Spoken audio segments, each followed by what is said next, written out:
अब निशांत जो है जी, नीतीश कुमार के पुत्र, उनको लेकर के पोस्टर सट रहा है और वो कहां से चुनाव लड़ेंगे। निशांत ने भी घोषणा नहीं किया है, लेकिन विरोधी घोषणा भी कर दिया कि फलाने का चुनाव लड़ेंगे और उनके विरुद्ध में उम्मीदवार भी खड़ा हो गया। जी। तो ये सारी बातें घुमा फिरा करके कहीं ना कहीं इस बात की तरफ इशारा कर रही है कि बिहार की राजनीति में सीट शेयरिंग का समझौता जो है वो कहीं ना कहीं एक बड़ा हर्डल बन गया है। इसको कौन पार करता है ये देखना बड़ा दिलचस्प होगा, क्योंकि ये स्टीपल चेस जैसा है। चुनाव जीत करके आई है भारतीय जनता पार्टी, अपनी सरकार भी बनाई है, उसी तरह से बिहार भी है। बिहार में भी एक तरफ नीतीश कुमार है और दूसरी तरफ भारतीय जनता पार्टी है, यानी दोनों मिलाकर के उतने वोट जरूर लाते हैं जिससे सरकार तक पहुंचा जा सके। तो बाकी के घटक दल हैं, वो जैसे चिराग पासवान की ही बात कर लीजिए, भले ही वो एनडीए में रह गए थे, चुनाव अलग लड़ा था, उसके बाद भी वो एनडीए का हिस्सा बन करके रहे थे, ये सब कुछ अपनी जगह पर है।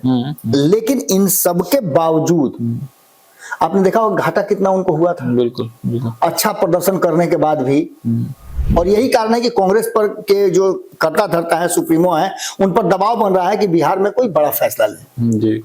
अगर बड़ा फैसला लेते हैं तो सीधे आपको नजर आ रहा है दिल्ली का चुनाव। दिल्ली के चुनाव में जिस तरह से आम आदमी पार्टी को रास्ते से हटाया गया है और एक बहुत बड़ा खुन्नस आपको देखा होगा कि भले ही एक साथ रह करके कांग्रेस और राष्ट्रीय जनता दल के भीतर है। आज लालू प्रसाद जो अयोग्य घोषित हुए हैं, उसके पीछे राहुल गांधी का हाथ है। नोरमा ग्रुप, जो सोचता है वो करता है, आपके अपने सपनों का आशियाना।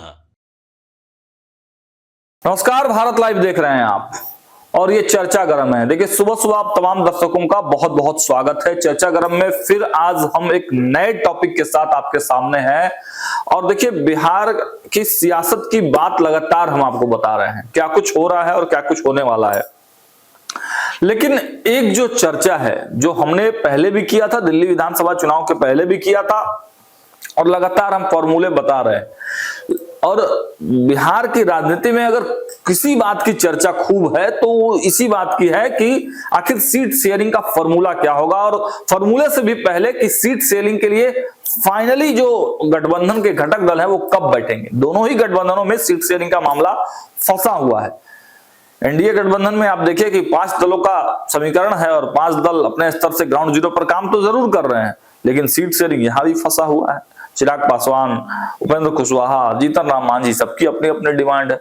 उधर देखा जाए तो विपक्षी गठबंधनों में तेजस्वी यादव और राहुल गांधी के बीच में तो जो बातचीत है वो चल ही रही है, लेकिन बीच में मुकेश सहनी, अब देखिए राष्ट्रीय कार्यकारिणी की बैठक भी उन्होंने बुला ली है, क्या कुछ फैसला लेंगे उस पर नजर रहेगी।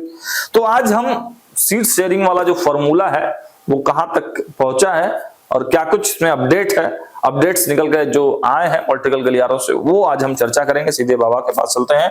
बाबा, सीट शेयरिंग का मामला अब आज हम लोग के दर्शकों को बताइए कि अभी कहां तक पहुंचा है।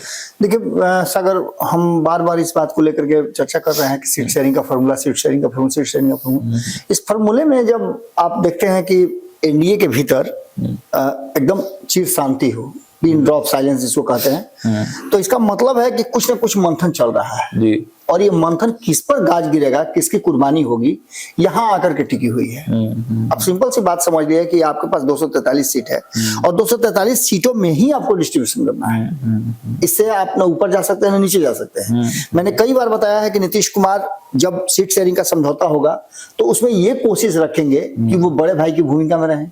बिल्कुल। जबकि भारतीय जनता पार्टी, आपको याद होगा कि मैं कल ही से लगातार ये बात कह रहा हूं कि भारतीय जनता पार्टी बड़ा भाई बनने की फिराक में है। वो जानती है कि जो मोदी फॉर्मूला है उस फॉर्मूले को किस तरह, लेकिन बिहार में आकर के मोदी फॉर्मूला आपका ध्वस्त हो जाता है। तो सबसे पहले अगर सीट शेयरिंग के फॉर्मूले की हम बात करते हैं तो आपको जो सबसे ज्यादा परेशान करने वाले हैं वो है चिराग पासवान। आप एनडीए गठबंधन में यदि आप हैं तो आप जीतन राम मांझी को कुछ हद तक चलिए 19-20 करके मना सकते हैं, उपेंद्र कुशवाहा को मना सकते हैं, लेकिन चिराग पासवान 2020 के चुनाव में भी नहीं माने थे जी। वो अलग से विद्रोह कर दिए थे। हालांकि परिस्थितियां इस बार कुछ अलग है और परिस्थितियां अलग इसलिए भी है कि वो केंद्र में मंत्री भी हैं जो पिछली बार नहीं थे जी। उनके पिताजी थे। अब जो वर्तमान परिस्थिति बनी है उस परिस्थिति में सीट शेयरिंग के समझौते की जब हम चर्चा करते हैं तो 100 के आंकड़े पर आकर के हम ठहर जाते हैं, क्योंकि अगर भारतीय जनता पार्टी को नीतीश कुमार को साथ लेकर के चलना है तो नीतीश कुमार को बड़ा भाई मानना पड़ेगा। बिल्कुल। और जब बड़ा भाई मानना पड़ेगा तो उनको एक सीट ज्यादा ज्यादा देना पड़ेगा। पिछली बार भी आपने देखा होगा एक ही समय था जहां नीतीश कुमार बराबर बराबर पर आए थे और वो लालू प्रसाद को अपने बराबर का समझते हैं। 101 सीट पर आए थे। उसके पीछे भी बहुत सारी कहानियां थी, बहुत सारी कड़ियां थी जिसकी हम कई बार चर्चा कर चुके हैं कि खास करके कांग्रेस को उस जगह लेकर के खड़ा करना था कि भारतीय जनता पार्टी को अगर मात देना है तो तीनों दल अगर जीत करके भी आते हैं, सीटें भी लेकर के आते हैं, तो कोई ऐसा ना हो कि मैंने लालू प्रसाद जो हैं वो कांग्रेस के साथ मिल करके और कुछ कर ले। इसलिए नीतीश कुमार ने ऐसा फॉर्मूला सेट किया कि बिना नीतीश कुमार के कोई भी सरकार नहीं बने। और यही कारण है कि आपको पता है कि 80 और 27 सीट जीतने के बाद भी ये सत्ता तक नहीं पहुंच सकते थे। नीतीश कुमार आराम से अपना बोरिया बिस्तर समेटे और एनडीए की तरफ स्विच कर गए थे 2017 में। अब जो वर्तमान परिस्थिति बनी है उसमें जो सीट शेयरिंग का समझौता नजर आ रहा है, उसमें जो अब तक जानकारी आ रही है छन छन करके कि 243 सीटों में से 101 सीट नीतीश कुमार को, 100 सीट भारतीय जनता पार्टी को और बाकी जो 42 सीट है उस सीटों में से बांटा जाएगा बाकी के तीनों घटक दलों को। इस बीच में आप ये भी सुन रहे होंगे कि बार बार कहा जा रहा है कि वीआईपी भी इधर आएगी। इसके अलावा आप देख रहे होंगे कि जो आईपी गुप्ता है वो भी तैयारी शुरू कर दिए हैं, उनको भी कुछ चाहिए। तो ये सारी चीजें और सभी चीजों को अगर समेट करके देखते हैं तो 42 सीटों में फिर आकर के यहाँ कुर्बानी वाली बात हो जाती है। किसकी कुर्बानी जाएगी, कौन कितनी सीटों में मानेगा नहीं मानेगा, यहाँ आकर के एक बार फिर से टूटता हुआ दिखाई दे रहा है एनडीए गठबंधन। लेकिन सबसे बड़ी बात यह है कि अगर 20 सीट आपको मिलता हो उसमें से आप 5 जीतते हो और 10 सीट मिलता हो जिसमें से 9 जीतते हो तो आप कौन पसंद करेंगे। ये परिस्थितियां धीरे धीरे करके जैसे जैसे और चुनाव नजदीक आता जाएगा और वर्तमान परिस्थिति में जो आप देखे होंगे कि कई राज्यों में लगभग 7-8 राज्यों में चुनाव हुए हैं, जिसमें से अधिकांश राज्यों में करीब 5-6 राज्यों में चुनाव जीत करके आई है भारतीय जनता पार्टी, अपनी सरकार भी बनाई है। उसी तरह से बिहार भी है। बिहार में भी एक तरफ नीतीश कुमार है और दूसरी तरफ भारतीय जनता पार्टी है, यानी दोनों मिलाकर के उतने वोट जरूर लाते हैं जिससे सरकार तक पहुंचा जा सके। तो बाकी के घटक दल हैं वो, जैसे चिराग पासवान की ही बात कर लीजिए, भले ही वो एनडीए में रह गए थे, चुनाव अलग लड़ा था, उसके बाद भी वो एनडीए का हिस्सा बन करके रहे थे, ये सब कुछ अपनी जगह पर है। लेकिन इन सब के बावजूद आपने देखा होगा घाटा कितना उनको हुआ था। बिल्कुल। अच्छा प्रदर्शन करने के बाद भी वो 1 सीट जीते थे और वो भी एक विधायक उनके भाग गए थे। तो ऐसी स्थिति में आप एक बात समझ लीजिएगा कि थोड़ी बहुत 19-20 सीटों की होगी तो कोई बर्दाश्त कर लेगा, लेकिन 42 सीटों में होता हुआ दिखाई नहीं दे रहा है, क्योंकि चिराग पासवान खुद ही जब 40 से ज्यादा सीटें मांग रहे हैं तो 42 सीट में से कैसे होगा, क्योंकि बाकी के 2 घटक दल हैं उनको भी तो सीट देना है। यहाँ आकर के एक बात मन में ये आता है कि कहीं ऐसा तो नहीं कि चिराग पासवान ही वो शख्स हैं जिनको लेकर के सस्पिशन होगा। लेकिन सबसे बड़ी बात है कि भारतीय जनता पार्टी को पता है कि चिराग पासवान वो शख्स हैं जो नीतीश कुमार से ज्यादा फ्रूटफुल भारतीय जनता पार्टी के लिए हो सकते हैं। ये बात भी।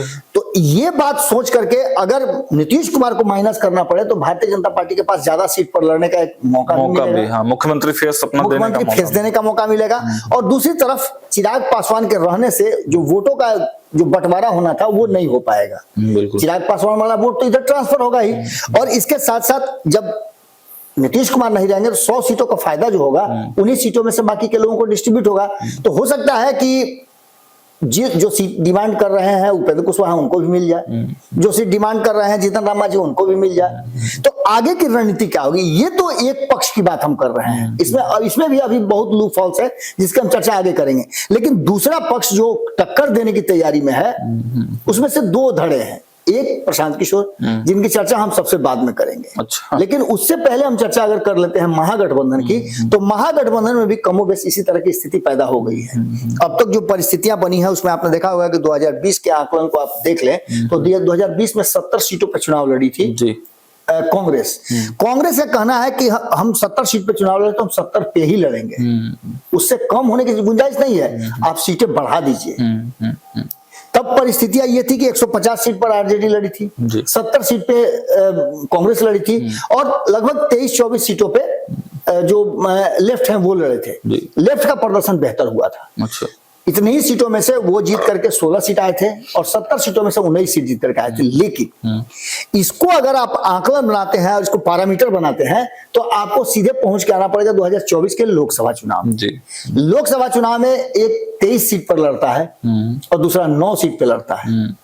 23 सीट वाले को 4 सीट जीतने को मिलता है और 9 सीट वाला 3 सीट जीत करके आता है, जबकि चौथा भी सीट वो जीत सकता था, पूर्णिया वाला, लेकिन सिंबल ही नहीं दिया गया।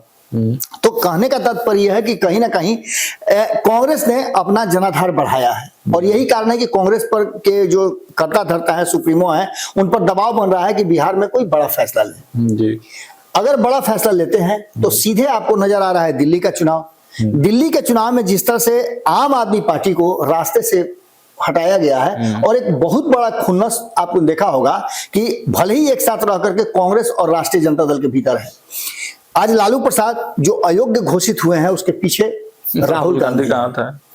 राहुल गांधी जो आज हाशिए पर हैं उसके पीछे लालू प्रसाद हैं। 90 के दशक में लालू प्रसाद ने ही माइनस किया था और कांग्रेस को सत्ता से बेदखल किया था। हालांकि उससे पहले भी कई बार हुआ, लेकिन असल में जो बेदखल हुआ, जो 35 साल से कांग्रेस लगातार इंतजार कर रही है बिहार में, तो उसमें सबसे पहला जो पत्थर फेंका था वो लालू प्रसाद ने ही फेंका था और उसका दंश आज तक झेल रही है। अब जो वर्तमान परिस्थिति बनी है उसमें एक बात तो साफ नजर आ रहा है कि इस परिस्थिति में अगर सीटों के आंकलन को आप देखें तो एक बात साफ नजर आता है कि दोनों ही खेमे में कमो बेश अगर देखा जाए तो परिस्थितियां विपरीत होती नजर आ रही है। इसके बाद अब आते हैं हम प्रशांत किशोर की तरफ। प्रशांत किशोर की बात करें तो प्रशांत किशोर ने एक नए तरीके से चुनाव लड़ने की तैयारी शुरू की। सबसे पहली बात कि उन्होंने कहा था कि हम एक सीट पर लोगों से पहले आपस में डिबेट कराएंगे, लोगों से पूछेंगे और उसमें से 5 लोग सेलेक्ट करेंगे, 5 में से 3 करेंगे और 3 में से 1 सेलेक्ट होकर आएगा, उसको हम उम्मीदवार बनाएंगे, उसको सिंबल देंगे। जी। अब ये समझ लीजिए कि इसके लिए भी वो चंदा ले रहे हैं। हालांकि चंदा लेने का प्रक्रिया तो हर दल में है, लेकिन उम्मीदवारी के लिए फॉर्म भरा करके और उसको पैसा लेना 21,000 रुपया, 21,000 रुपया, ये खबर आप लोगों ने किया है इसलिए मैं इसकी चर्चा कर दे रहा हूं। तो कहीं ना कहीं एक बात तो साफ साफ नजर आती है कि यहां भी एक तरह से आप समझिए कि वो प्रशांत किशोर इसमें कितना सफल होते हैं ये तो आगे देखने वाली बात होगी, लेकिन इतना मान के चलिए कि उनको फिर से एक व्यवसायी की तरह लोग देखना शुरू कर चुके हैं। और आप जब चुनाव लड़ने आते हैं, खुद चुनाव में आप भागीदार हैं और कह रहे हैं कि बिहार बदलना है, कोई आप दूसरी पार्टी के लिए काम नहीं कर रहे हैं, अपनी पार्टी के लिए काम कर रहे हैं, तो आपको यहाँ पर जिस तरह से राजनीतिक सलाहकार की भूमिका में आप रणनीतिकार की भूमिका में रहे हैं, वैसे आप नहीं रह सकते हैं। आपको यहां आकर के राजनीति करनी होगी। 243 सीटों पर लड़ने की बात कर रहे हैं, निश्चित रूप से वो डैमेज करेंगे और ये भी एक फैक्टर होगा जिसमें दोनों ही गठबंधन जब वो अपने उम्मीदवार का चयन करेंगे, सीट शेयरिंग का समझौता करेंगे, तो ये उनके दिमाग में होगा कि प्रशांत किशोर किस सीट पर कितना डैमेज कर सकते हैं, कहाँ की क्या जो भौगोलिक स्थिति है और वहां जातीय समीकरण है, इन सब पर विचार होगा और इसके आधार पर भी सीटें बांटी जाएंगी। दूसरी सबसे महत्वपूर्ण बात कि वीआईपी की हम बात कर लेते हैं। वीआईपी पहले ही आपको याद होगा, आप ही के साथ इंटरव्यू में संजीव मिश्रा ने कहा था कि 20 सीट का तो हम लिस्ट पहले दे चुके हैं, आगे हमारी और 30 सीट पर दावेदारी है। यानी 20 सीट पर हम कोई समझौता नहीं करेंगे, लेकिन 30 सीट जो हमारा बाकी का होगा उस पर हम 19-20 कर सकते हैं, हमारे सीटों की अदला बदली कर सकते हैं। 15 से 20 सीट का लिस्ट यानी कि कहने का तात्पर्य है कि वो भी 40 से 50 सीटों पर अपनी दावेदारी कर रहे हैं। तो ऐसी स्थिति में महागठबंधन जो होगा, उस महागठबंधन के भीतर भी एक बड़ा विवाद नजर आ रहा है और इस विवाद को शांत करने के लिए आप समझ सकते हैं कि क्या कुछ होगा। निश्चित रूप से विद्रोह होगा और जो तीसरे मोर्चे की हम बात बार बार कर रहे हैं वो धीरे धीरे करके अपनी जगह पर आता हुआ दिखाई दे रहा है। इस बीच में कल हम जब पंचनामा कर रहे थे तो एक बात संपादक नमन निषाद जी ने चर्चा की, और चर्चा क्या की, जो चर्चा हम पंचनामा पे कर चुके हैं उसी चर्चा को अब आगे बढ़ने का मौसम आ गया है। आपने देखा होगा कि आप ही ने तो पोस्टर वो कंपाइल किया था, आपने पोस्टर दिखाया था कि अब निशांत जो है नीतीश कुमार के पुत्र, उनको लेकर के पोस्टर सट रहा है और वो कहां से चुनाव लड़ेंगे। निशांत ने भी घोषणा नहीं किया है, लेकिन विरोधी घोषणा भी कर दिया कि फलाने का चुनाव लड़ेंगे और उनके विरुद्ध में उम्मीदवार भी खड़ा हो गया। तो ये सारी बातें घुमा फिरा करके कहीं ना कहीं इस बात की तरफ इशारा कर रही है कि बिहार की राजनीति में सीट शेयरिंग का समझौता जो है वो कहीं ना कहीं एक बड़ा हर्डल बन गया है। इसको कौन पार करता है ये देखना बड़ा दिलचस्प होगा, क्योंकि ये स्टीपल चेस जैसा है। स्टीपल चेस ऐसा खेल है जिसमें आपको हर्डल भी पार करना पड़ता है और पानी में छलांग भी लगाना पड़ता है। तो ऐसी स्थिति में आप समझिए कि जो स्टीपल चेस का रेस जो जीतेगा उसी को गठबंधन में रहने का मौका मिलेगा, और कोई भी अपने आप से उतना सेक्रीफाइस करने के लिए तैयार नहीं है। अगर हम गठबंधन की बात करें तो गठबंधन में अगर कांग्रेस को 70 से कम सीटें मिलेंगी तो कांग्रेस विद्रोही होगी, ये तो कंफर्म हो गया है, और कांग्रेस ऑलरेडी विद्रोही हो गई है। कांग्रेस का कहना यह है कि हम 243 सीट पर क्यों नहीं चुनाव लड़े, हम अपने जनाधार को फिर से वापस ले आए।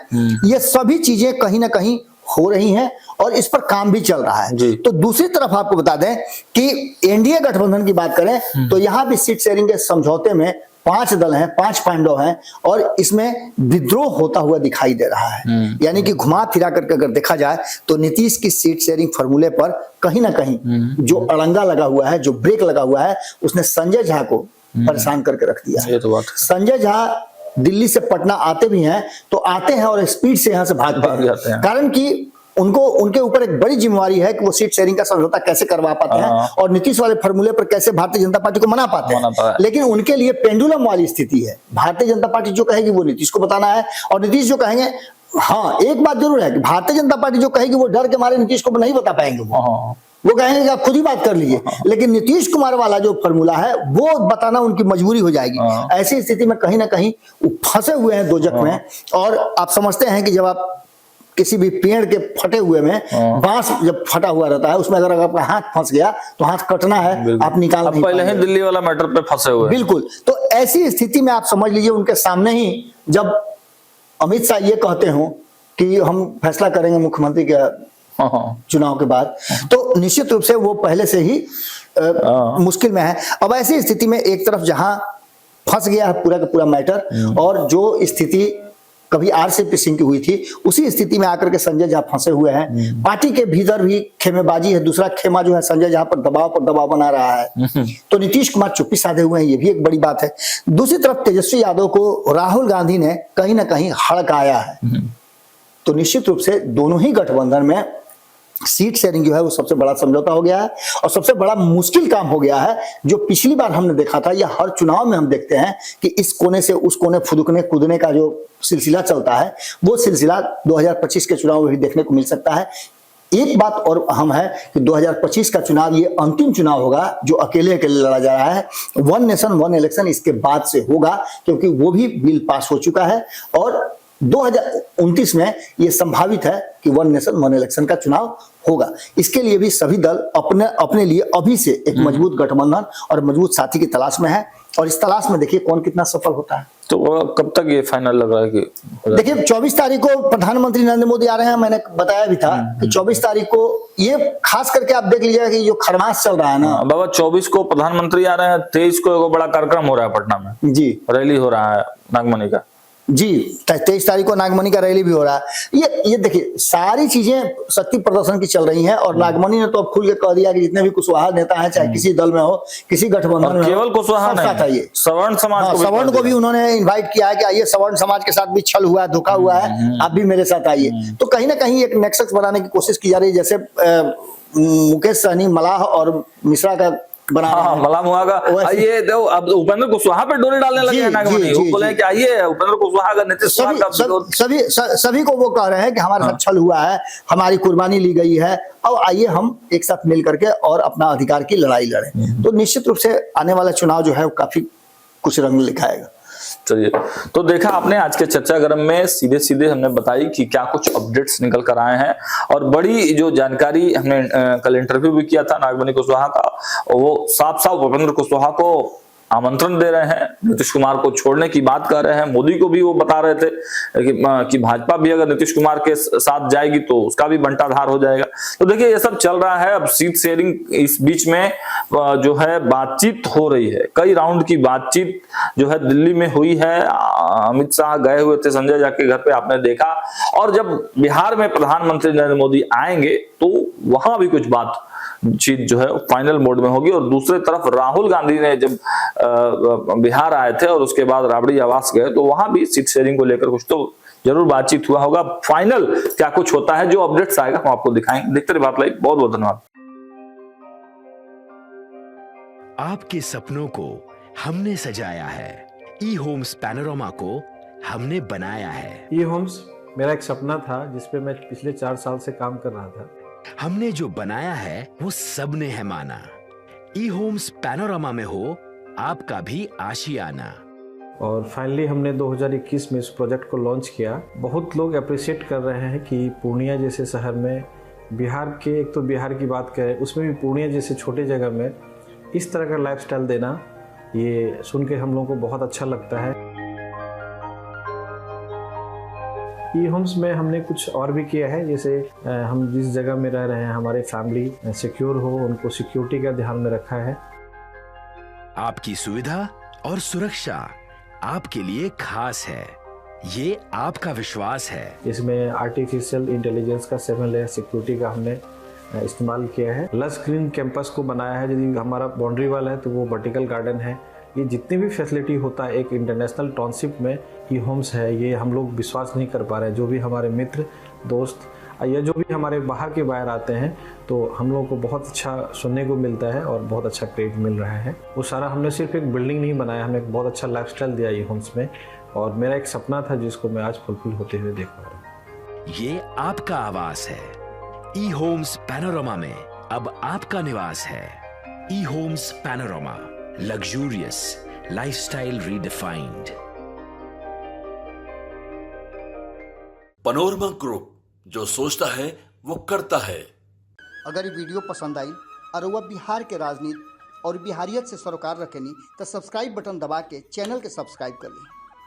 ओजे एगो घंटी बा, ओकरा बटन दबा देला से कुल सटीक और मारक खबर रुआ मुफ्त में मिल जाई।